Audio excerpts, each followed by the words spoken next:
পাশে মানুষের সাথে আমরা আছি এই বাংলাতে। আপনারা দেখছেন সংবাদ শিরোনাম। দেখলেন তো অনেক কিছু, এবার দেখুন নতুন কিছু। সুন্দরবনের প্রত্যন্ত এলাকা দক্ষিণ ২৪ পরগনা মথুরাপুর ২ নম্বর ব্লকের খাড়িতে রয়েছে একটি মিউজিয়াম, যার খবর কেউ রাখে না বললেই চলে। প্রায় ১০০০-এর ওপর প্রত্নবস্তু সম্বলিত এই মিউজিয়ামটি তৈরি করেছিলেন দীনবন্ধু নস্কর। সুন্দরবনের ইতিহাসকে বিশ্বের দরবারে তুলে ধরতে একাই শুরু করেছিলেন লড়াই। বর্তমানে সুন্দরবনের ইতিহাসের একটি জীবন্ত দলিল এই মিউজিয়াম। কিন্তু দীনবন্ধু নস্কর প্রয়াত হওয়ার পর থেকে রক্ষণাবেক্ষণের অভাবে এই মিউজিয়াম এখন ধ্বংসের মুখে। গোপনে একাই দেখভাল করছেন পুত্র পঙ্কজ নস্কর। বাবার মতো তিনিও বের হচ্ছেন প্রত্নবস্তু সংগ্রহের জন্য। নিজের চেষ্টাতে আরও প্রত্নবস্তু জোগাড় করেছেন তিনি।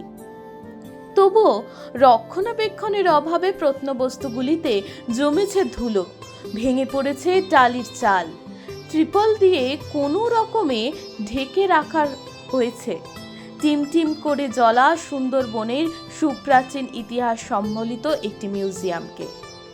কোথায় এই মিউজিয়াম তা জানতে আপনাকে আসতে হবে রায়দিঘির খাড়িতে। শিয়ালদহ দক্ষিণ শাখার নামখানা অথবা লক্ষ্মীকান্তপুর লোকালে চেপে নামতে হবে মথুরাপুরে। সেখান থেকে শ্রীমতী মোড়ে নেমে গ্রামের পথ ধরে খাড়ি। এই খাড়ি ছত্রভোগ সংগ্রহশালায় রয়েছে ফসিলস, পাল ও সেন যুগের মূর্তি, প্রাগৈতিহাসিক জীবের হাড়, ১০ থেকে ১২,০০০ বছর আগের পাথর শিলালিপি, নব্যপ্রস্তর যুগের হাতিয়ার, একাধিক দামি পাথর সহ আরও অন্যান্য বস্তু। তবে অবহেলা নিয়ে আক্ষেপের সুরে পঙ্কজ নস্কর জানিয়েছেন, এই মিউজিয়াম সুন্দরবন এলাকার ইতিহাসের দলিল। সরকারি অর্থ সাহায্যে যদি মিউজিয়ামটিকে রক্ষণাবেক্ষণ করা যায়, তাহলে সুন্দরবন এলাকার মানুষ তাদের নিজেদের এলাকায় একটি সুন্দর মিউজিয়াম দেখতে পাবে। তবে মিউজিয়ামের বর্তমান অবস্থা নিয়ে কিছুটা হতাশ তিনি। মিউজিয়ামের ভাঙাচোরা দশার হাল কবে ফিরবে সেই উত্তর নেই কারো কাছেই। তবে এই মিউজিয়াম ধ্বংস হওয়ার আগে বিনামূল্যে আপনিও দেখে আসতে পারেন এই সংগ্রহশালা।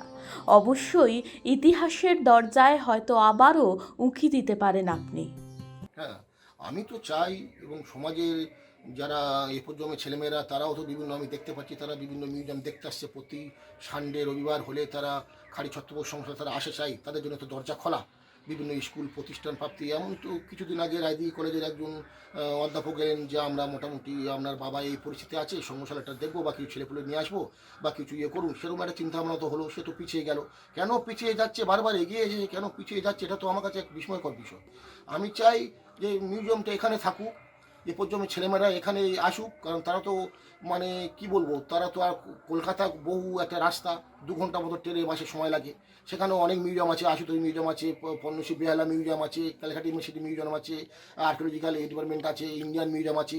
তাহলে এখানে একটা যদি মিউজিয়াম যদি হয়, আর এই বিষয়টা বলতে গেলে অনেক কিছু বিষয় লাগে। যখন আপনার সুন্দরবন উন্নয়ন মন্ত্রী ছিলেন কান্তি গঙ্গোপাধ্যায়, সেখানে একটা সিদ্ধান্ত হয়েছিল যে এখানে একটা গবেষণা কেন্দ্র হবে। সেখানে একটা জমিও কেনা হয়েছিল যে সুন্দরবন প্রত্ন গবেষণা কেন্দ্র হবে, যা কিউরেটর হবে দীনবন্ধু নস্কর। একদম সিদ্ধান্ত ঠিকঠাক। পরবর্তীকালে কি হতাশার মাধ্যমে সে জমিও বিক্রি হয়ে গেল, মিউজিয়ামটা হলো না, দেখলাম সে নামটা অন্য জায়গায় কোথায় কীরকম হয়ে গেল। এটা আমার কাছে বিস্ময়ের বিষয়। যা হোক, অতীতের বিষয়গুলো চিন্তাভাবনা করতে চাই না। বাবার স্মৃতি স্মরণ করে আমি আমার মানে খালি ছত্রভোগ সংগ্রহশালা যারা আমাদের কমিটির সঙ্গে যুক্ত আছে তাদেরকে নিয়ে আমি ছোট্ট করে এগিয়ে যাচ্ছি। এই যেমন কিছু নতুন মাল কালেকশন করেছি, তিলপি গিয়েছিলাম, কঙ্কনদিঘিতে গিয়েছিলাম, হরিনারায়ণপুরে গিয়েছিলাম, কিছু মাল কালেকশন করেছি। আমি চাই যে বাবার স্মৃতিটাকে আঁকড়ে ধরে এ পর্যন্ত কিছু ছেলেপুলেদের নিয়ে কমিটি করে শিক্ষা অনুরাগীদের নিয়ে এটাকে বাঁচিয়ে রাখবো। এটা আমার দৃঢ় প্রতিজ্ঞা। মানুষের পাশে মানুষের সাথে আমরা আছি এই বাংলাতে। আপনারা দেখছেন সংবাদ শিরোনাম। দেখলেন তো অনেক কিছু, এবার দেখুন নতুন কিছু।